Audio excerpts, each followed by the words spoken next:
Oh.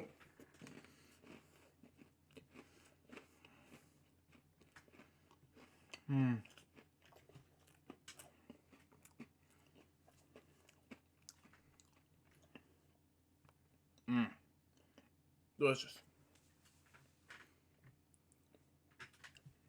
Hello guys, this is Jerry speaking. Welcome to LJPCBM React episode 320, and today we're reacting to Purple Tales Podcast episode 2. Now before we begin this episode, I will seriously apologize about finding a news report on Barney the Dinosaur Tells All in the new podcast report. Now, I couldn't find it anywhere in this last episode, but this episode we found it. So let's go and react to the news report, and we'll react to the second episode. Are you ready? Let's do it now. Begin in 5, 4, 3, 2, 1, go. Hold on. Back everyone, 6:22 here on this Thursday morning, and there's a man in Dallas who at one time was one of the most popular television stars in America. He toured the country and crossed paths with many celebrities. However, almost no one knew who he really was. But now he's spilling the secrets and sharing the story behind one of the biggest children's shows of all time. Here's today's Giggy Bites. Wow.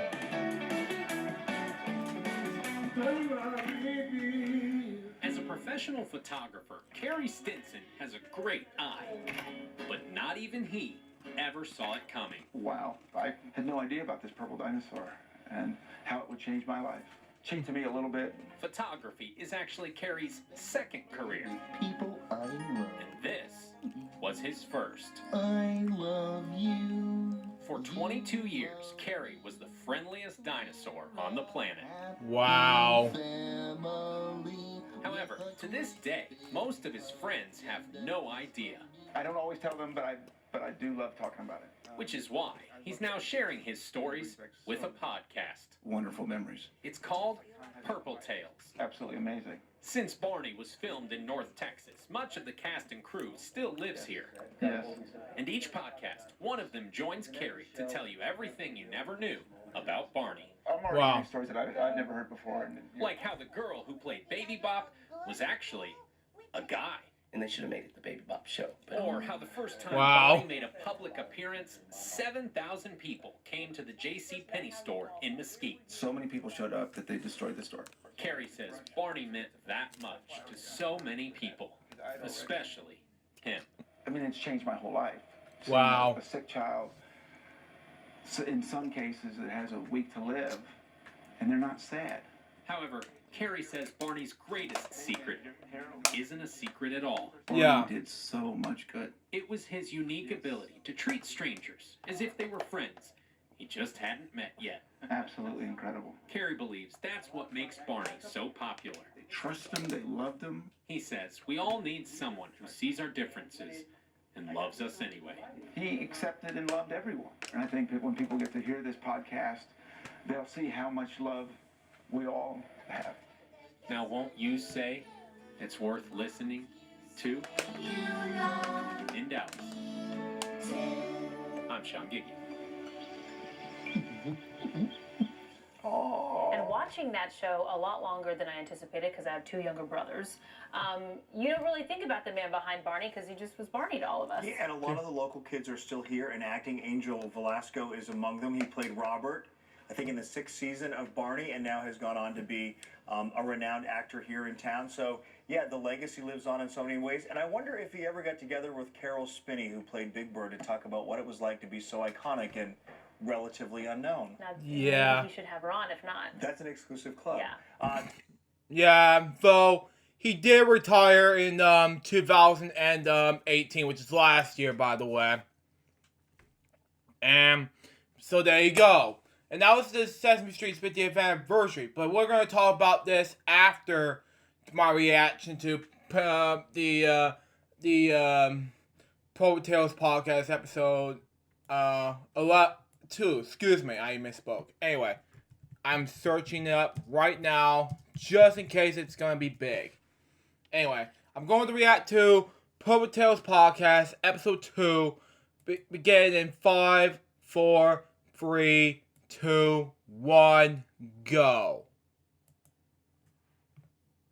Continuing our look now at the best in children's television. This morning, the new kid, or dinosaur on the block. So the big purple reptile that kids can't resist. The big purple.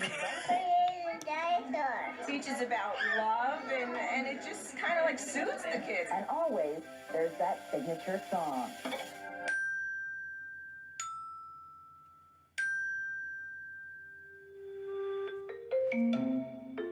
Here we are again, Carrie, and I gotta tell you now, every time I hear those 3 notes, I get chills because you are giving us all of the behind the scenes and inside the suit stuff. Oh, it's so great to be back, Nancy. So great to be back. Okay, this is number 2, week number 2. How has your life changed now that finally the world knows that you were Barney? Oh, it's been very exciting. Really, really cool. The reaction so far to Jeff last week.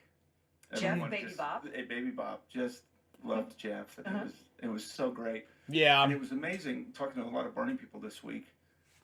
They just felt connected again. And they started talking to several of them called Jeff, and just like time hasn't gone by, it's just absolutely amazing. Wow. Who have you heard from that you were just like, oh my gosh, old girlfriends maybe, or anything like that yet? No, nothing like that yet. I have gotten some phone calls from fans, so that's been interesting. People Wow. really excited about this. Well, and I'm excited because I'm going to be able to gather up all of these fan questions as we continue on with Purple Tales, and you'll be able to answer all of these things that maybe I don't think about. But I always Well, I'm one of the fan questions. I don't know what exactly happens yet. I asked Carrie if he's doing my reaction videos to this, but you know that's just me. Continue on. want to try to keep you just a little bit off balance, don't I? Just a little bit. Just a little bit. Just a little bit. When you think of the work that you did, obviously the people, you've talked about how much you love them and how much they all have meant to you, and what Barney has done to families and children. Yes. But what about the music? Because again, it's those 3 notes, kind of like the Jaws theme. We've got the 3 notes here, and we think Barney. Yes. It's kind of, you're going to laugh a little bit, but every time I hear it, I almost want to start doing the movements again. Oh, wait. Okay, wait a minute now. I got to be careful that I'm saying this, but there's like a reaction to it to go back in that mode of. What do you mean by movements? Just what can you show us just very briefly, just real quick here, just dun dun dun. It's like my arms are about to, doing the whole I love you and the great big hug and all of that. It just, it was just part each week. Because that was in every episode. Obviously, it was in every episode. Everywhere I went, we did that song, and the kids anticipated because they knew it was coming at some point. So it was just such a emotional moment. And it might have made some parents a little crazy. Oh, sure. Like anything that a kid's gonna do. Yeah. Sure, but then they see the reaction that kids have, and it's pretty touching. It's pretty amazing. How important was the music to Barney? It was very important. It was everything. It was everything. And the thing that's amazing, I did concert tours and sing-alongs for years. The kids knew every song. They knew every movement. They did every song. And that's what's so exciting about today. Because our guest today, I met him back in 1995. Okay. Really? The year I was born? Okay. I didn't know he was there to be composing since I was born. Anyways, let's continue on. He had and still do, a theme park attraction at Universal Studios, A Day in the Park with Barney. He did the music for that. And then he did 2 tours that I did, Barney's Big Surprise and Magical Castle, and then the TV show with me, over 200 episodes. So he's the man that we can love or hate as far as the Barney music is concerned. Let's introduce us, Carrie. It's Joe Phillips. How you guys doing? Hello, Joe. Welcome to Purple Tales. When you hear those 3 notes, I feel like I'm working when I hear those 3 notes. No, what Kara was talking about, it was in every show, and it was kind of the really nice moment at the end of the shows. Same thing with the tours and the live shows. That was always the big emotional moment of it. That song came up. So it brings back a lot of pictures in my mind, too.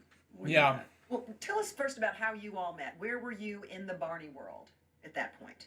So I was doing a lot of their PR, their special events, and so I did the opening of Data Park and Barney. I went down and did the ribbon cutting and helped with some of the actors and some of the training and some of that involved, and got to meet all the people down there in Florida. Yeah, I was working at a company that was across the street from Universal, and a friend of mine was a producer in the park. And he called me one day and he said, we're doing this attraction, and we'd like to talk to you about doing the music, and it's for a Barney attraction. And I figured the show would be doing it, that kind of thing. And he said, but we'd like to talk to them about you doing it. So he said, would you put together a couple of arrangements of some kids' songs so we can take it down to the creator, Cheryl Leach, and Dennis DeShazer, and play it for them and see if they'd be interested in having you do it. And they did, and he said they heard it and kind of looked at each other and went, that'll work. So that's how I kind of got involved initially in it. You knew who Barney was. Yes, I did. I had knowledge of the television show. I didn't have any real affiliation with it at all at that time. Okay. So then what happened? Well, then I went on tour. So I got asked to be the lead in the first tour and the second tour. And Joe did all the music, so I think that's where we really got connected, and because the tour is all about the music. I mean, it's all about the music, and so finding out what songs we were going to do, and Joe did a lot of different arrangements, and it was very cool. We were in Will Rogers Stadium. We were. That's where we opened it. Oh my! Mm-hmm. That was where the soft opening was. Yeah. And what happened is when I was working on the attraction, Sloan Coleman, who produced that, got a hold of me and said, hey, I'd like to talk to you about doing this Barney tour thing. So it was really a cool experience because I came down, brought a crew with me, we set up in the arena, and we really assembled the show while it was being rehearsed. So it was being mixed and edited together and all the pieces put together, because when the rehearsals it would change. They'd change the timing of something, we'd alter everything to be able to work with it. And I even composed some of the music in the arena, in a little station I had to work on music. How did you know that, or when you got it right? How did you know, like, okay, you know what? Yep, this is going to work. Well, I could see it. It's up on stage. I'm looking at it. Before that, I had to kind of visualize it. The writer, Stephen White, who wrote a lot of the shows and stuff too, we communicated quite a bit before that, just talking about it and what's it going to be and what's it going to look like. And we got a good feel for it, what to do. And then when they started rehearsing, you could see it up there. It's big in life. And we just watched the show and say, well, let's try this and try that. So we could kind of try things there. Had you had music beforehand? Oh, yeah. I had been doing sing-alongs for 3 or 4 years, which was composed of, I think, like 8 songs. And we would do performances all over. So I had been doing that type of... That's why it was kind of perfect for that, because I had already been doing live performances for years. And used to the rigor of how difficult it is, because it was an hour and a half show. Yeah, it was with an intermission, but it was a big project. It was a big endeavor. They had just the staging, sets, everything was a huge thing. They brought in Jake Berry, who would be the production manager, who does the Rolling Stones and Tina Turner. Yes. Wait a minute. So whoa. Yes. Let's go back there. Yeah. So this was a Barney stage production done by rock and rollers? The whole road crew really that did the sound and light and everything were the same people that did the Rolling Stones and still U2 do. and still do. And still do. And still do. So it was great because it was just a great bunch of people and people that hadn't worked on it every day. And I was new to it too. I'd done the attraction, but I hadn't done much more than that. But it was interesting to see everybody's reaction to it all. It was very different than what they were used to. When I was the one person that had been doing it, for the most part, everyone else was brand new. All the dancers, the cast, the music. I was the one person, so I had this new family that we got introduced to in Las Colinas. And we spent tons of time together. We just about lived in the arena when we rehearsed it. And I'll tell you a story. The road crew, like I said, they weren't used to it. There's some of these were these big burly guys that were hauling stuff around. Roadies. They were the Yeah, roadies. roadies. They were the roadies that are on the road all year round. So show's rehearsing and they do the "I Love You" song. It's the end of it, and I'm standing back by the house sound guy, and he's sitting there looking at it, and he goes, "I gotta go call my son." Oh boy! It touched him, I mean, and they weren't really used to it, so it was just interesting to see how it kind of affected people and did that. Let's get a taste of some of your music. Okay. Barney. What is your favorite? Let's see. Well, there's two or three, and one of them was a song about napping, which was interesting. N-A-P-P-I. Let's make sure napping. It was called the nap song. The nap right? song. Exactly. Okay. About a nap song, but what they wanted was a song that I think I hear it now. There it is.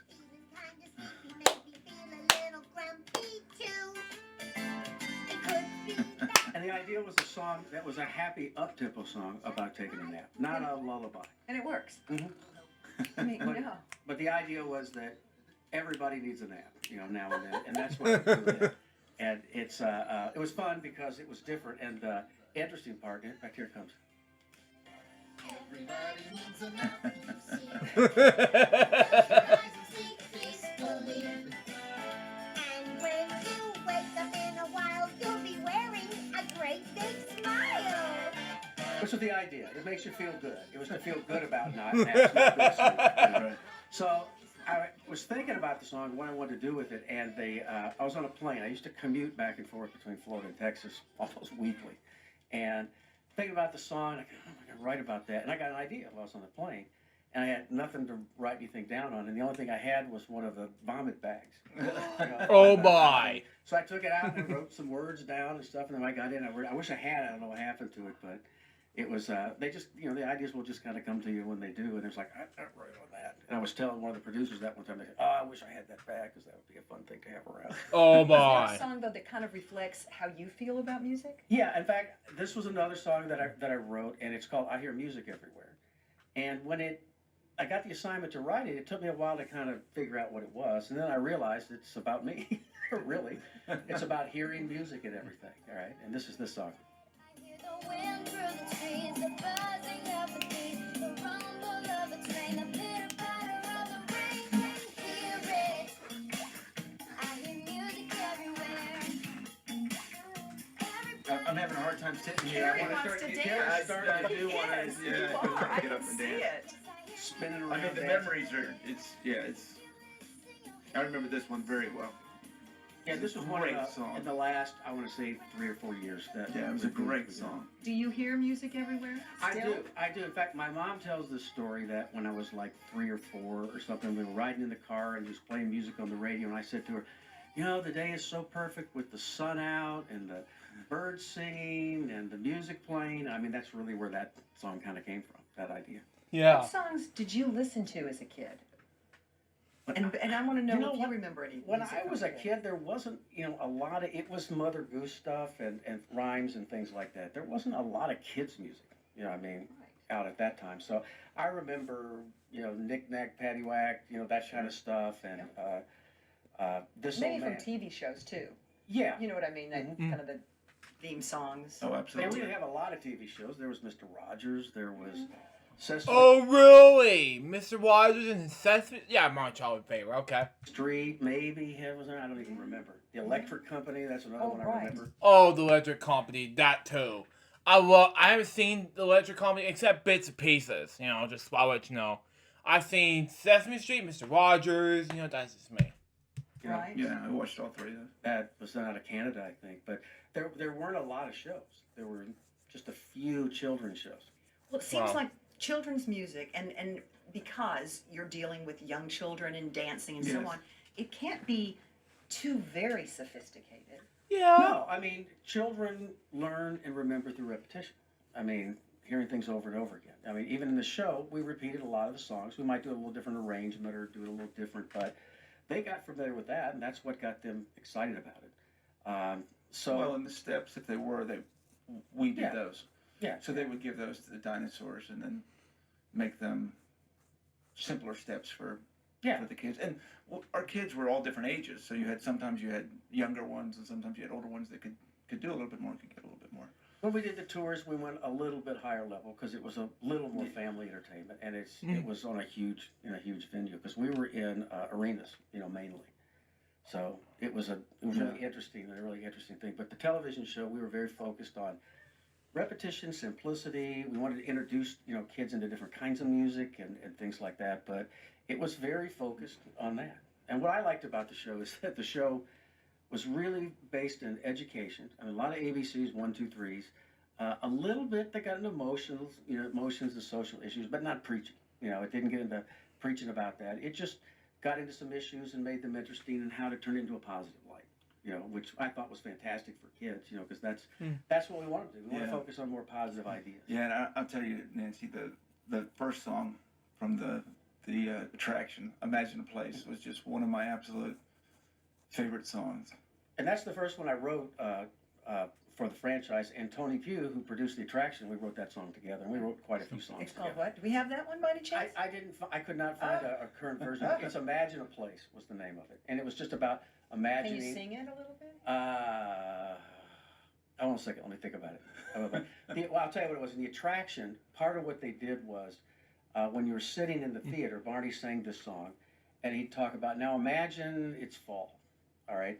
And the leaves, and they would drop leaves down from the ceiling, and stuff like that, and change the lighting to look more like fall. They even had snow in there. They talked about snow, and snow would fall. So there's all kinds of different things that they did. Do you remember that song? I do. Hum it. Oh. Sing it. Let's see.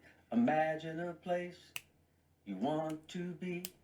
Imagine a place for you and me. See, you're starting to move too, Nancy. Oh, well, you can't. I mean, of see. course. I love You- but now, how but can the you not? interesting thing is, Carrie wanted to be a musician, didn't you, originally? I did. I mean, Well, I was. oh, sorry. No, but I was. No, I was. And then this purple dinosaur kind of sidetracked me in a different direction. But Still. Okay, Joe. Mhm.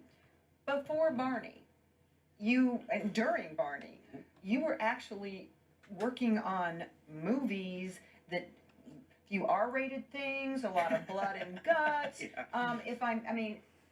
Name some. You better coming from you. When I worked at Sound Deluxe, that was mainly what they did. They were a division of a company in Hollywood, so we did a lot of feature films. So I worked on Braveheart. I was a sound designer on it. Oh, really? You did Braveheart? Oh my God, you were amazing at Braveheart. So, sound engineer. Okay, that's fine. Now, what does sound design actually Sound mean? design, when you saw the big battles and all these things are going on, a lot of the sounds have to be kind of put together, whether it's punches or swords swooshing through the air or whatever, different kind of things. And there's different parts of sound editing that does that. There's Foley recording where they actually watch the picture and do footsteps and things like that. And sound designers get in and will put together whether it's horses running or it's wind blowing or it's rain falling or whatever. Oh, my bad. Sound design.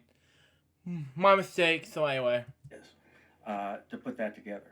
So a lot of that was battle scenes, and things like that and that, which I worked on. I worked on Pocahontas for Disney. Oh, really? Pocahontas. Oh, Disney. Okay. One question, Joe. Do you, one of the things Disney loves most about Pocahontas, do you really, actually, come up with some Disney plans, or just, actually come up with some Barney ideas? Speaking of that, I don't know. Let's continue on. Goodness gracious, that was a wonderful animated film. Wonderful animated film. I did a lot of the ship at sea stuff. The Oh, okay. sails flapping and wind blowing and stuff like that. It was a lot of fun. The oddest one when you think of me working on Barney would have been Natural Born Killers. Yes, Which- that Woody Harrelson. Yep. Yeah, with Woody Harrelson, and it was I did not realize the movie you did. What movie is it called again? Let me just repeat this again. Hold on. the oddest one when you think of me working on Barney would have been Natural Born Killers. Yes. Not your born killer. Oh, okay, I see what you're doing. That Woody Harrelson. Yep. Yeah, with Woody Harrelson, and it was a fun movie to work on because it had so much weird stuff in it. The producers of the film just said, just do what you want. Every time something looks weird, put a sound to it. Yeah. And so myself and another guy, Pete Lehman, that worked for the company, or just had the job. We spent a month or two just going through the film, looking for weird things and putting weird sounds to them because they weren't real sounds, so they just had to come up with something to make it feel weird. So it wasn't necessarily music. No, these are all sound design. Sound design. See, that's something I didn't realize what it was by definition then. So that was I worked on films. I also was still writing music for commercials. Oh, really? I did not realize you do music for commercials. Okay, what kind of music commercials you do? Continue.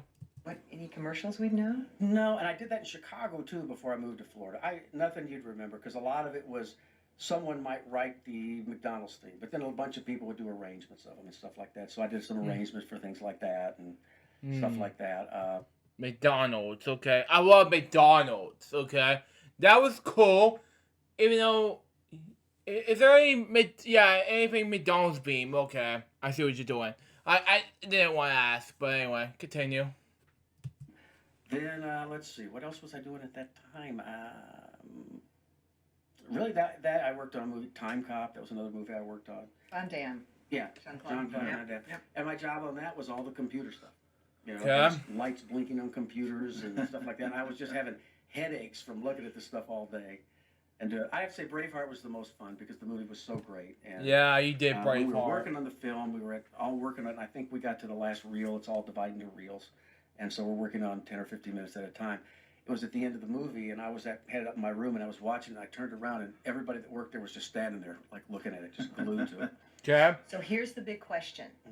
Who was more difficult to work with, Barney or Mel Gibson? Well, I never saw... I did not realize you did work with Mel Gibson, but continue. Mel, but it really... I've been fortunate. I've just worked for a lot of good people. And, I mean... It's work. It's good. Not singing and dancing every day. But it's very rewarding. I just enjoy it. Like I said, I've been fortunate to be working on a lot of different kinds of things. And Yeah. Barney would be the most rewarding because, I mean, worked on it the longest, but we had a lot of great moments with it. The tours especially, because you got to see the reaction from the kids. When you're doing a television show, you never see that. You know, I mean, you're making the show and you're doing it and you're working on it. So I mean, and I'm working on the songs which are done in advance of shooting, so they have them to shoot to. And then I go back and do an underscore, you know, of all the parts where they're just talking and I'm putting that under. So I see the shows hundreds of times. You know? Okay. But the tour was interesting because I got to see what was going on in the audience with the kids. And it made it really special. I equate it to, I remember walking up and I think we were in Memphis or something like that, and it was like Woodstock for kids. You know what I mean? When Barney comes out, it's an eruption. I mean, they just go nuts, and you hear this, just screaming and yelling in the arena. And it is. It's like being at a rock concert for kids. Yeah, it's absolutely incredible. Still. Absolutely incredible. A lot of fun. And I brought a couple pictures so we could kind of see a little bit of the setup, because it was a big setup. I think Zach's going to pop up. The first one I think we're talking about is looking at the arena. I think we're looking at that's where I was in the arena. The stage would be to the right, and I'm... Oh, wow. Wow. Okay. The stage, okay. Okay. This is cool. Okay, this is all this is the tour. Where's this from? Okay, let's continue. Looking up there pretending like I'm doing something. And the house sound guy there. But that's what we did. We set up in the middle of it like that. And while that was going on, we were mixing and balancing everything. I was still working on music that would go into the show at different times because it changed. They're rehearsing and the blocking might change and the movement might change. So that was our rehearsal mode right there. So next one, I think, is looking at the stage. And it will give you a good idea of what it's like when you're just kind of all lit up. Oh, that's from the Barney's Big Surprise one. Okay, I see what you're doing. To be fair, I thought it was from I don't know what tour is from. Okay, whatever. This is from Barney's Big Surprise. But anyway, that is the whole stage. Wow, he did all the composing himself. Okay, it was this cool thing, but how? I mean, who's sitting there? I mean, what's going on? And I get that, but anyway, let's continue on. So you can see I'm kind of working at a digital audio console with computers and everything. I had a crew Yeah. with me. They were this is probably in the middle of the night. I would take the night shift most of the time because I could get in there to work on music and be quiet. I also had to make a rule after this picture that no one was ever allowed to take a picture of me from behind up above. Because apparently I'm losing my hair. Still. Well, that's why we put it. We took care of that for you. We got that. You almost got it Yeah, covered. we got you taken the care of. first- Still. It was funny. I was losing my hair in my 30s. The first time I realized it, because you don't know. Yeah. when you first Right, start, sure. right? So I'm at a gas station, and you go up to pay. Right. Back when you used to pay and go to the gas station, and they had cameras around, and stuff like that to look at things. So I'm sitting up there looking. They were always like kind of back up here so they could look at tellers. So I'm sitting there waiting for the guy. And I'm looking. I'm like, who is that guy that's losing his hair down? Oh, my gosh, boy. it's me. And that's the first time I realized it. But I had to kind of make a joke because that was a lot of fun. But that gives you the idea. That's just one of the sets that they use. There would be many different sets that would be swapped out through it. Yeah. Show. But now, did you also have anything to do with, or was this all just music, or was there some speaking? Oh no, there was speaking. It was a full show. It was like the television show, just in a bigger way. So they were talking, Yeah. they were singing and dancing. There was a storyline. Oh, it was a full that went along with like this. a Broadway production. No, it So you really had Still. to deal with the voices too, and audio. Yeah, and what we did was the Dino voices are always pre-recorded. We don't record that in advance because they can't tour with it and do all that. The kids we put on microphones. So they were interacting with what I would build as a show tape that had the music and the Dino voices and everything would be timed out for all the lines and everything. And when the show started, the sound engineer pushed play. Yeah. And the show would roll along, and we even had little backup things if something went wrong, and that kind of thing, because anything could go wrong. Well, and What could go wrong? And it did. Yeah. Yeah. Like what? So in Magical Cat, see, I'm going to tell you. I'm already hearing stories that I've never heard before. Go. And you're Okay, probably no, gonna hear I some. may not know about this. I don't think you do. We were in I can't remember the city, but we were doing Magical Castle, and on Magical Castle they had a mini castle that they. So as the music starts playing, the opening starts playing, they roll it out, and then Barney would shoot out. There was like a drape, and so Barney would shoot out and go onto it, and so every night, I'm gonna tell you, it was Big H. It was Harold. Was our Harold, stage manager. yeah. Harold. And Harold is. He was our stage manager on that tour and worked with him several tours. And he had there was a black curtain that was over it. And he would come out, release it, and then they would push me out. Well, one night, he forgot to take the black curtain off. And it went out, and I shot out, and I've now got a black curtain on me. It's like the black hooded comes out. Yes. Whoops. Yes. And so I'm still jumping, and I ran to the side, and it got pulled off of me, and went back and kept going. And the later Harold's like, Yeah. And, sorry about that. I got you later. I don't know if you remember, we had a fallback that if everything just fell apart, the sound engineer had one button he pushed, and it played the Still. song John Jacob Jingleheimer Schmidt. Yes. So if that song played, What is that song?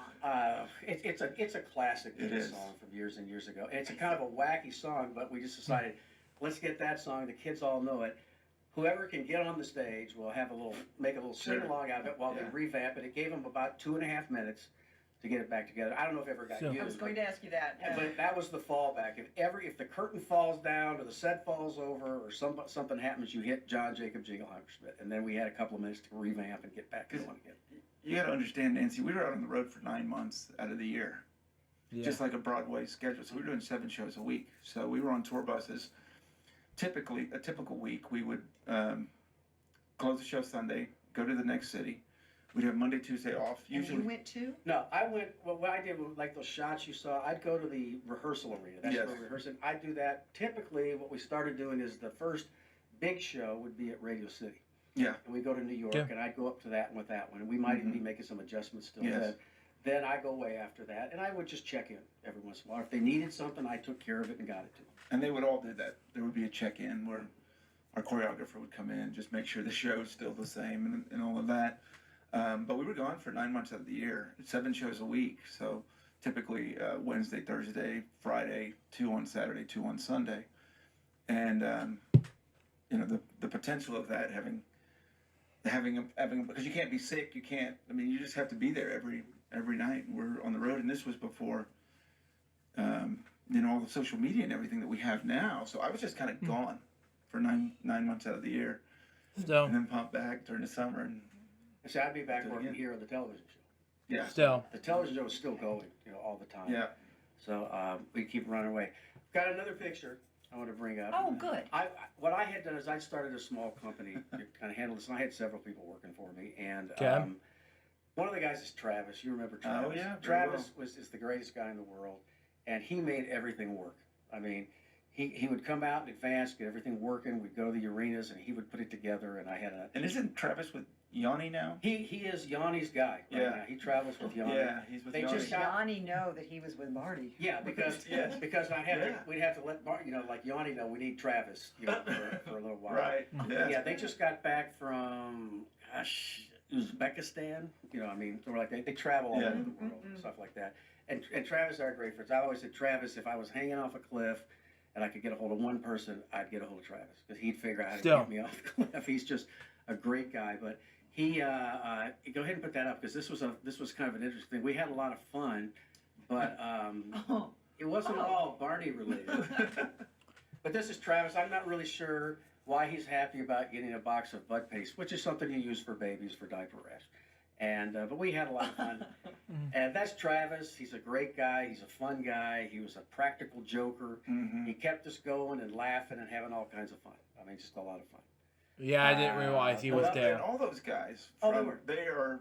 became some of my, Pat Sellers, Pat Sellers, Neil one of my Anderson. really best friends, and on the TV show, Nancy, when I went and did it, Joe hired my brother. Yeah. So my brother worked for Joe. Casey worked on sound design and editing, and he helped record the pre-records and things like that with us. And I had assistant Stephanie Dalvin who worked on the show. And we were writing the building with them, so we were all working on it all the time. Yes. Very cult-like? No. Okay, I know. That's not fair. Yeah. Here's the thing, and I said, wait, it was a lot of fun, but it was a lot of work. It was. I mean, it never ended. I mean, there were, like we talk about these live shows, I would be in that arena for 3-4 days. Sometimes never making it to a hotel, never making it anywhere. Just in fact, when we were Will Rogers, that was the first one. That was probably the hardest because it was the first one. But Will Rogers does rodeos. Yeah. That's Fort Worth. Yeah, Fort Worth, Texas. Yes. And so next to it, there's cattle. Mm-hmm. All right, that they over here. They're still there. Yeah. So what likes cattle is flies. So at night, for some reason, all these flies would come into the arena. Yes. And Hence the butt paste, perhaps. yeah. Who Well, knows? that was I mean, maybe they like that. I don't know. But Still. we actually had hanging off the equipment stuff, fly strips, to try to catch all the flies. And one night, it wasn't unusual for me to sleep in a road case, and just take a nap. So I lay down, I pulled this sheet over it, and when I woke up, it was dark, and there's lights on it. And I'm thinking, why is this so dark, So I pushed the sheet off. It was just flies. It was just completely covered with flies, So a lot of times we were living in those arenas when we worked on it. And quite a few nights, even working on the show at the studio, I'd just go to sleep there, because I knew I had to be right back in and going because it was a lot of work. And people think a children's show is not a lot of work, but it's the volume. Still. For music, each show had 11 songs. And then each show had underscore that filled every minute that wasn't a song. So if a show is 24 minutes, it's 24 minutes of music that never stops. All right? Still. And that's the way it runs. So it was a lot of work. And it's a live action show, harder to shoot. Because there's so many variables, And when you're dealing with a Barney character, Barney's huge. I mean, you can't just make a doorway, you got to make a Barney doorway, You make a step, you got to make a Barney step that his feet can fit on. So it's not... And it's strong. Yeah. And you have to... Because I don't go through it. I mean, Barney was... How much did that weigh? I'm basically 7 foot. Well, he's in the 50 suit. He's 50. In the suit. So he's Not 50. in real life. No, in the suit. Like, No, people got no, older. no, in the suit, and then my weight and add 50 pounds to that, and so I'm doing large. It's the same kind of thing. You're doing large movements. Everything's bigger than life. So when you're jumping, you've got to have a structure that can handle that. Yeah, I mean, and you're working with kids and animals and dinosaurs. Right. So I mean, it's a very complicated process. A lot of people worked on it, and see, we're not just doing when they're finishing. We're doing 20 a shot. So it's ongoing. A normal week for me would be a music meeting for one show, a score review for another show, a rehearsal meeting for another show. So I might be working on 4 or 5 different shows in the same week. Still. So it's going 7 days a week. And for me, it would be 20 shows was a year because it was 45 to 50 weeks. Reminiscing about that now, do you kind of like, do you wonder how in the world did we do this? That it actually got done and so well? Well, we had a great system. We did. I mean, as far as like scheduling and putting it together, and it was already in play when I came in. I mean, because they had done 3 series, and they had it pretty well together. And those were being shot in Las Colinas at the Sound Studios at Las Colinas. So it was pretty in a working order and stuff like that. It was just a matter of me kind of figuring out the process and how to do it and stuff like that, which became a sink or swim, deal. You're going to learn, you're going to sink. And there were sinking days, sometimes where it was just overwhelming, because other things would come in. They might want to do a CD, so you might be working on that. And I had like a small company. I had a guy by the name of John Marston that worked with me, also did a lot of music for the show. And we worked great together. And through the internet and hookups of computers, we could work back and forth. So I may be here and he may be at the office in Florida, and we could kind of go back and forth on all kinds of things. So I was traveling a lot, flying back and forth, and which was interesting because I literally at some points had a car here, a car in Florida, and was just kind of going back and forth. And I had a corporate apartment here and just traveling back. And like I said, I just stayed, after a while. Yeah. Which, speaking of that apartment, did you not do? I know you did. So Dean Went was the voice of Barney on my Dean's audition. Dean's audition. Okay. Where was Dean's audition? Dean's audition was in my apartment in Plano, and I had a studio set up in it. That's where I was working on the show, and I had this closet, and that's where I put people with the microphones to sing in. So it was isolated and had headphones and everything. Dean did his audition. He said to me, he goes, "I'm thinking this is really strange." He said, I get the address and I pull up and it's like an apartment complex. I'm wondering, what is this all about? But the producers came over, and stuff to monitor, see what's going on. But I did a lot of vocal recording out of these apartments I had, corporate apartments. But see, Dean was the original radio. He did the morning show on Radio Disney. Yeah. So he had come from Radio Disney to showing up at an apartment to do an audition. And what had happened is... And Barney was huge at that. I mean, Barney was really big, and Dean had 2 little girls. So he knew how big Barney was. Mm-hmm. But we were moving, what happened is they were moving from Las Colinas out to Allen. So it was kind of a transition And all period. this is North Texas, in case for those who don't know our area. Yeah, this is all within 20 miles of each other. So they're moving to starting to shoot some videos out in Allen, and then eventually it went to Carrollton after that. But so it was in the middle of some transition point, all right, and it was in between series, so it wasn't the norm. I mean, usually you didn't just give somebody the address of apartments, they come on in, but the apartments worked so well to record stuff, and we did a lot of it like that because it was simple and easy, and we got a good time. Julie and Patty would come out and stuff, the Baby Bach and BJ and stuff. Julie Johnson, Baby Bop, and then Patty Wertz, BJ. Would come out and we'd do CDs, do the vocal recordings for the CDs out there and stuff. So we had a lot of fun, doing it like that. I want to go back to the tour real quick. Zach, I've got that one last picture of the tour. And I tell you, you're going to think that I'm sleeping all the time instead of working. And look at all that hair you have there. I know. I mean, but once again... But you see the camera angle. You see the camera, and that was in... Oh, God, help me. Anyway, I was going to continue on. What's this from? Colorful World or what? I don't know. Let's continue on. Oh, and look, Barney's with you. And I'm pretty sure that I didn't put Barney there before I went to sleep. I fell asleep, and I think it was a guy, Brian McPherson, he was working on the show with me. I think he came in the morning and decided that would be cute, put Barney up there and take a picture of me. But I was out. I also want to point out, see that lamp behind me up there? That kind of gold was a gift from Cheryl Leach, and the creator of it. And what's on the lamp, there's music notes, and you'll see it, is actually the song Imagine a Place. And you still have it? I still have it. Yeah, it's in my studio right now, too. Oh, that's nice. But I really didn't sleep all the time because I told you the story. We were just there a lot, and it was, stuff. But we had, like I said, we had fun, but it was hard work, and it was worthwhile, so we all loved doing it. So were you on an airplane and someone's sitting next to you, and they're like, "What do you do?" "I'm a musician. I write music." Did you ever say Barney? Yeah, here. I was on here, and I was on my cell phone before I got on the plane, and I was talking to, I don't know who I was talking to, but it was about the show. So they heard me talking, flight attendants heard me talking about Barney, right? So I get on the flight and I sit down. One of the flight attendants comes up and says, I heard you talking on your phone. Do you do something with Barney the Dinosaur? I said, yeah, I work on the music for the show. He goes, oh, that's very interesting. So I see her go up in front of the plane and she's talking to one of the other flight attendants. And they're talking and this and that. And she comes back and she goes, you know, I was telling my friend what you do and she thinks we should throw you off the plane. So it was always a mixed reaction, you know. Absolutely. Some people are like, "Oh, that's fantastic," and they were kidding around Sure. and stuff. But you got both reactions from people. You never really know how they're going to take it. What's your favorite memory of Barney, or whatever? Where it led, or something? Well, I have a couple. All right, the first two are opening night, because the first time I saw Barney come out on that stage from the live show and saw the reaction of the kids, it was just overwhelming. I mean, the crew that was with me down there, we were all standing in the back, ready station to do it, and you could see everyone weeping, you know, a little bit, because it was overwhelming, you know, to see this kind of response and how the reaction of the kids. So that was probably one, and it was early on for me, you know, so that was that really helped me. I hadn't started working on the show yet. They actually, it was that opening night, I think the producers came up and said, we want to start talking about the show after that. But that really was overwhelming, because I would have never imagined, you know, it to be like that.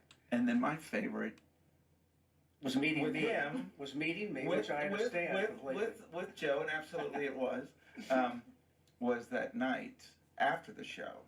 We had an opening night party, and Joe got on the piano and did jazz versions of the Barney songs. I have a vague memory of that. I remember kind I'll of doing never that. What I forget it. remember is that to get to the piano, I had to crawl across the tables in the restaurant. And I started doing that, and the restaurant asked me to stop after a little while. Okay. Wow. Yeah, I can remember Raindrops. I can remember you doing I'm the sure jazz there's version of something Raindrops. That was so. Now, which was Raindrops? What did that sound like? That was the "If all the raindrops were lemon drops and gumdrops, oh what a rain that would be." But the kids' favorite part was standing outside with my mouth open wide. All right, that's what the kids. And we did those in the tours every time. So imagine, you know, thousands of kids doing that. You know, Yeah, because they would drop back and open their mouth to catch the raindrops. So Yeah, and so, but that's a movement that I would know while I was performing, that it was coming up, and as soon as I hit that, I knew everyone in the audience they knew it. They were going to do it, which was just so cool. It's amazing. But that was one of the there's several. Meeting Cheryl Leach was amazing, because she was the first person I met that had to do with it. I met her out at Universal. It was just her and I and Tony Pugh and some other executives. She is the reason why there is a Yeah, Barney. exactly. She created it, and we went out and had lunch, I think, the next day, and started talking. Just really hit it off, and she said, "You got to come down to Texas. I want to introduce you to some people," and it just kind of one thing led to another after that.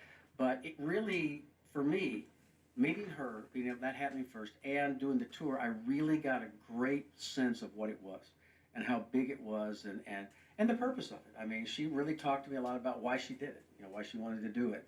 And it really gave me some insight to it. So I quickly jumped on board and went, this is a great thing. You know, I mean, I'm really, really fortunate to be involved in it. And I've always felt that way. Another thing was just the people on the show, meeting the people on the show. Zach, do we have that picture of there's Barney and me, and we were shooting a video, and actually it's interesting because you're going to see Barney, which is going to be Carrie in the suit. Good. And I'm standing there. It's my granddaughter. You may not recognize me. Okay. Nancy. Oh, there's me. See, now the interesting part about that's me hugging Barney, but it's also me hugging Carrie. Oh, okay. Oh, these are the kids, by the way. And, oh my God. Gary's oh man, that was awesome. So, there you go. Anyway, continue on. Interesting. So No, but that's so lovely. Look, I mean, look at all these kids. That man's smiling back there, and it just. Yeah. Wow. So what happened is I got talked into being in one of the videos as an extra in the background. You did? Yeah. And okay, put the next one up, Zach. The next one is a picture of Barney and the Purple Tails. That is my granddaughter that I'm holding right there. Ah. And that is my wife Julie, who was one of the producers of the Yeah, show. she was one of our working on that. producers. Yeah. So she was your boss, basically. She was my boss. She's always the boss. Well, I mean, it doesn't matter whether we're doing the show. So how did you meet Julie? I met Julie when we were working on the show. Oh, really? Yeah. Yep. And my granddaughter was here, and so we were in one of the videos, and that's us hanging out with Barney or Carrie, however you want to look at it. I bet your granddaughter thought you were the coolest. Yeah. Or not. She Maybe? did then. She's 12 now, Oh, so so she see, doesn't think I'm as interesting. cool now Yeah. about that. But she really enjoyed it. She had a lot of fun, and Yeah. it was fun having some kids Barney age, growing up. I have some older kids, which one of them, my son was younger and he kind of into Barney, and I took him to the Day in the Park when it opened up, and he Still. loved it and had a great time. So it's fun to see the kids' reaction to everything because it's amazing. It's just amazing. Still. But I was fortunate. I got a real in-depth understanding quickly, of it from Cheryl, from doing the tours. I spent a lot of time with Dennis DeShazer, in the beginning talking about what they wanted to do and where they were going with it. So it really was beneficial for me. And then it just came all-consuming, Well, when I first started talking to Carrie about this, and of course our executive producer, Chris Kraft, putting this whole thing together, the thing that you wanted to make clear was how special this time was, that it was wonderful, it was loving, and the things that you felt cannot be replicated. And you're saying the exact same thing. It was magical, and it was a time, like I said, the kids' reaction to things was just incredible to see that. Big moments for me. I mean, obviously, meeting my wife was a big moment too. So that was a big surprise and a great surprise. But Wow. you felt like you were working on something that was beneficial and useful and had real purpose. I mean, it really felt that way. It wasn't fun all the time, but it was work. But that's just the way it went. Everybody didn't agree about everything all the time, but we were all working towards an end result that was a good show and great for kids. So, I mean, there was just passion occasionally about some things to get some things certain ways, but you knew at the end of the day that's what it was all about. So. Well, Still. we were talking about that because mine was fun most of the time because I was in the big purple costume that kids love. So for me, it was, but there were all of these people, and this is what I was telling you about, that you see how passionate they are, you see how much they love it as much as I do, and how hard they worked to Still. put this together. So I was in every episode, obviously. Not every cast member in the TV show is in it every week, but I'm in every week. Mm-hmm. And so I'm getting scripts and music, for the shows coming up. And I always remember I couldn't wait to get the music because it dictated the whole show. Yeah. Uh-huh. What fun songs are we going to have to learn and dance and all of that? So I always like the scripts too. The scripts were great, but the music, because that's what Barney was about, all the dancing and the kids singing, as you can see us doing Raindrops. And so I always remember looking forward to the music and some of these songs like Mr. Knickerbocker that was so popular. Yeah. That's the one I don't know. How does it go? You got to remember it. Oh, I remember it, but I thought It was kind of like start almost singing like a rap thing. It was like, hey, Mr. Knickerbocker, boppity bop. I like the way that you boppity bop. I like the way that you boppity bop with your hands. So it has motions and things to do it. and it allowed them to do it. But he would, depending on the show, there'd be different versions of it, which I always thought was fun. That we would change it up. He changed different arrangements, which was always fun. Still. And it made it fun for me too, because I like to kind of mix it up and try some different things now and then and stuff. So it was a lot of fun. Only thing that I felt bad about all you guys is that they get this rehearsal tape. The rehearsal tape is me singing the songs. So I figured that was torture most of the time. It was torture for me to do them. I know it had to be torture to listen to them all the time. No, because you're really listening to. And every once in a while I'd throw a little surprise in there for you. You would. Such as? I would kind of get it jazzy and make it completely not like I'd start singing like a rock singer or something all of a sudden, just to make sure they were listening. Yes. Now, see, originally they were cassette tapes. And I Yeah, don't they know- were. They were I- cassette tapes. Do you have any of those left? Somewhere. Yeah, I'm sure there are some around. And then we went to CDs when CDs came out. But Right. I could tell who listened to the rehearsal tape because we recycled them. So if it was just at the beginning, I knew nobody listened to that, So I could tell when I got it back, and one of my assistants would say, "Yeah, I got it back, and I don't think someone's going to listen to it because it was all back at the beginning when I got it. It looked like it had never been used." Still. Now, Carrie had mentioned this too, how the people who are contacting you, not Yes. only fans, but former Barney people. Absolutely. And you're going to be hearing, I'm sure, from a lot of people too. So here's what I need to know.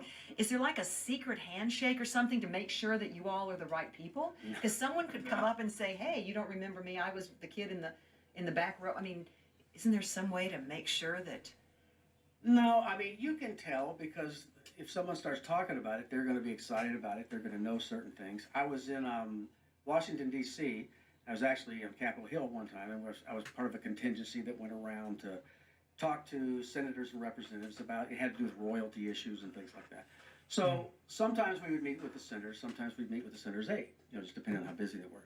So I was there, and I was there with Lyle Lovett and Paul Williams, which just was incredible, just to do that all day. Hold on. When we come back, we'll conclude episode 2 of Purple Tales podcast. We'll be right back.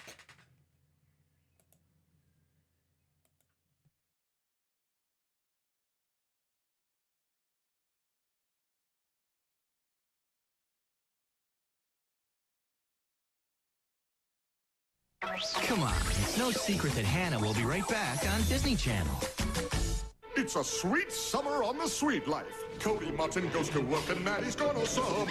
Zach is still attending school, which turns out to be quite the bother. London's taking swimming lessons in her private swimming pool. Most Disney Nia shows up. London thinks she's really cool. It's a sweet life. You will not believe your eyes. It's the sweet life. Every show is a surprise. It's a sweet life. Wait till you see what's in store. It's the sweet life. You will so be wanting more. Yes! Cody's graduating. Zach is hibernating. London likes a guy. Oh yeah, and did we mention there's more Halloween gadgets, gizmos, Carrie, parenting, and Mosby trying to keep order like before. Live it up with the sweet life of Zach and Cody. Every night at 7:30, 6:30 Central on Disney Channel. Bang! Whatever your sport, whatever your skill, get your head in the game.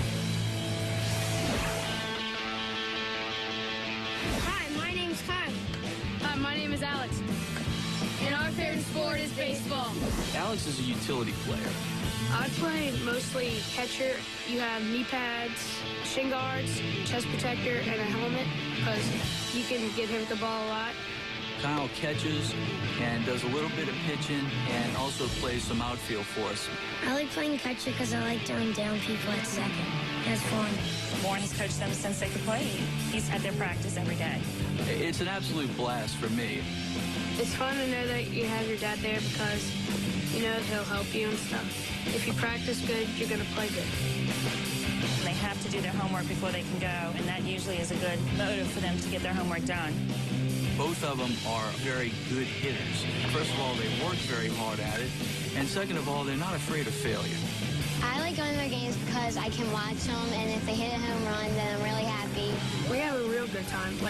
We just have fun. As they get older, school becomes so stressful that they need an outlet, and that's what baseball is for them.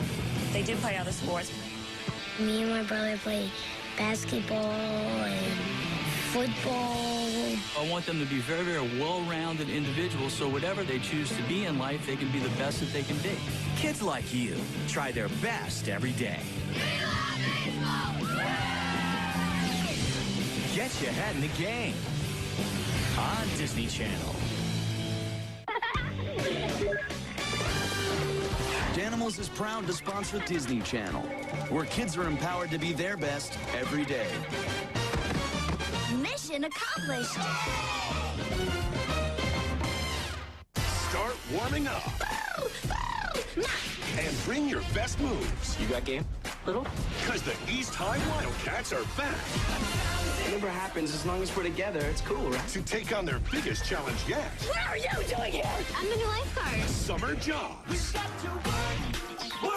I told you to hire Troy Bolton, not the entire East High student body. Now they're about to discover that working for a country club is no vacation. It might be wonderful if Troy participates in our talent show. What? Get ready I think we were meant to sing together. for the start of something new. The Disney Channel original movie, High School Musical 2, premieres Friday, August 17th at 8, 7 Central on Disney Channel. Smokin' Oaken. We're back with Hannah Montana on Disney Channel.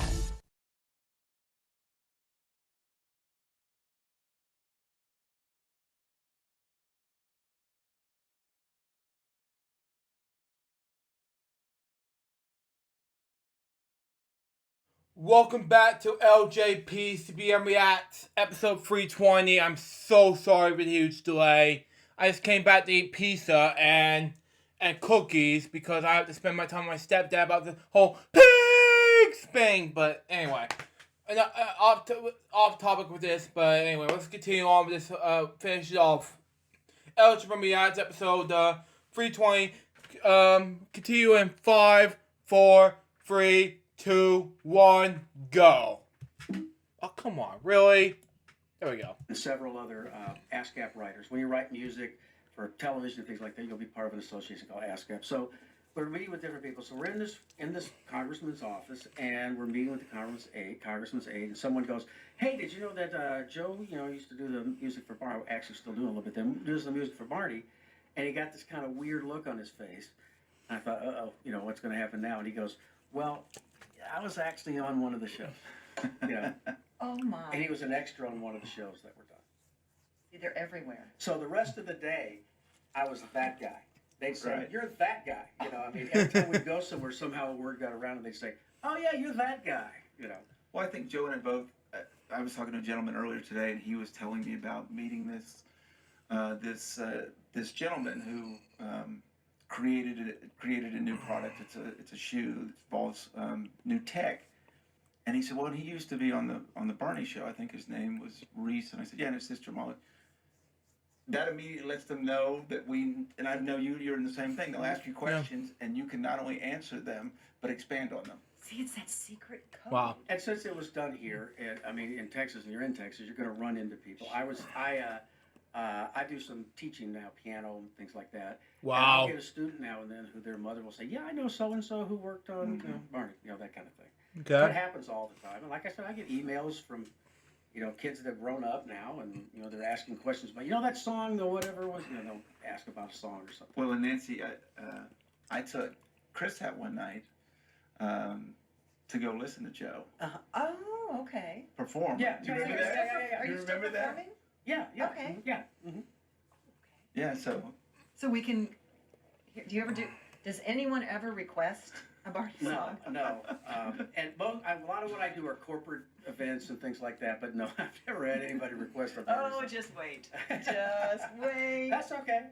That's okay. That'd be a lot of fun. But speaking of questions, I have so many questions, but I know that the people who are watching and listening and viewing this, they're going to have a lot of questions too. What is there one question that you're always asked that you're tired of it? Tired of that question? A lot of people will say, these children's songs and stuff. How do you come up with that stuff? How do you get those ideas? And I actually brought a picture to show you of how I come up with. Well, there you go. Let's look. And that's it. I just sit around and think about stuff. My. Yeah. And that's it's kind of Van Gogh-ish there. Yeah, it's just I call it like just Joe ponders, and that's how I come up with them. I just sit around and think about them, and then if I'm on an airplane, I grab a vomit bag, anything I can, and just start writing. Nancy, I've seen that face many times over the years. I do that a lot, where I just think about stuff, and that's kind of how that's it where and look what happens. And then we have and then there's Tails. Purple Tails to talk about. So I'll tell you what. In fact, we've got our all this stuff is coming out now. I think I want to make sure with Chris, it's info@purpletailspodcast.com. Is that right? Yes. That we can. It is. We can. I can send questions. Info. I'll have to check my recollection. Ask your attorneys. It is, Nancy. Yes. Okay. Yes. Info@purpletailspodcast.com.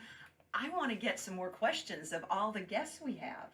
So, I feel like I know there's so much we still have to talk about.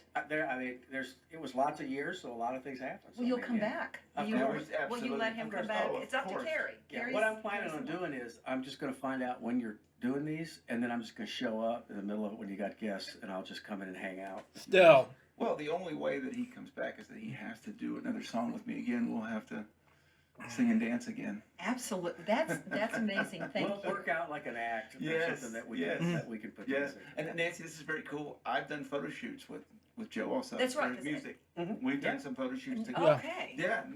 With his music. So we've done some work together too. So we're still in touch. And, we are. And doing things and stuff. So it's fun. We are. And I'm still working on music with people. I produce CDs for people. I'm working with a guy right now. It's going to be a great CD. It's a lot of fun. Folding CDs. His name's Brian Whittington. It's going to come out. You're going to love it. Listen to that. Acoustic? What is he? The guitar player? It's kind of bluesy country, kind of sound. Really? I did not realize all of that. Continue. I think it's going to do real well, so I do maybe 1 or 2 of those a year, as I'm still hacking away music, and I'll write for something now and then. Well, were you a drummer? Was that it? Keyboards. Oh, keyboards. He can play the keyboards if you thought about putting him on some. Oh, goodness. You know what? Maybe next time I'll bring a piano with him. Oh, my. And we can play some tunes for you. Absolutely. We can jam. That's what we'll do. There you go. It'll be a Barney jam. Exactly. A Barney jam. I think. Well, and won't it be fun when his wife comes in and? Oh, absolutely. When the boss comes in. Yeah, you can ask about it. Then you can find out we can get how truthful I was. That's today. right, all the sleeping and all that kind of stuff. Okay. Well, he said he worked all the time. Yeah, that's right. Yeah, right. I can't get him to take the garbage out. Right. Yeah, and that kind of Still. Anything you want to leave us with at this point? Any good thoughts? My last thought is just that I just felt fortunate to work on all these years. And it was a wonderful thing. Yes, it was a great way to make a living, but it was just a great way to spend time, to do anything. And it was very rewarding, and I'd do it again at the drop of a hat. I had a lot of fun doing it. As sincere as Kerry has been since I've known him, I believed him, but I am becoming even more and more and more of a believer the more I meet all of your colleagues and these people who put on the show. And you got lots of people to bring on because there are lots of people. They are, and they're my family. Joe and I went to lunch the other day, and it's just like I just seen him yesterday. And you guys should have Julie and Patty on together. Yeah. I talked to Patty, and that's Okay, Julie exactly and Patty, let's remind us again. Julie's the voice of Baby Bob. Baby Bob, the original, the first one. Yeah, and Patty's the voice of BJ. And it's what Patty said. We need to be on with Julie. Exactly, because that's going to be like a whole performance in itself. It's going to be an extended. You guys could probably just leave and just let them have at it, and then you can just go. Still. That's the deal. We'll set that one up, Kerry. It's working on it. Okay. We're working on it. Okay. Well, thank you. Thank you for having me here. This was nice. Thank you, Joe.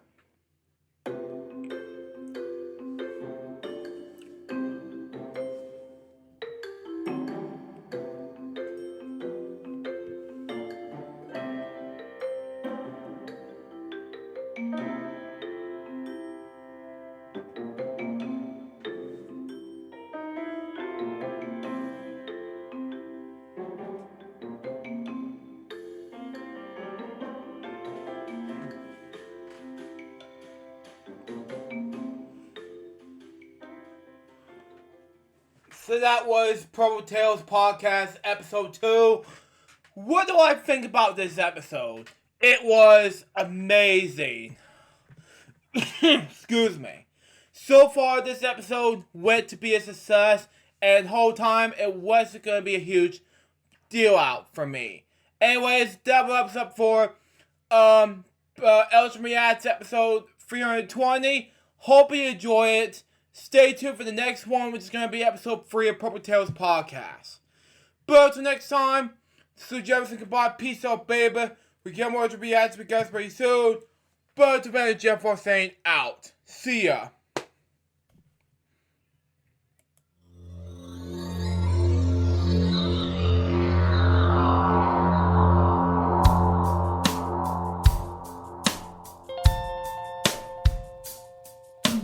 Given unto me this life I'll never take for granted, and given all the time I failed to really understand it, I never sought to meet the maker of reality, the one who gave the life that which is always happening, but I tried all the time.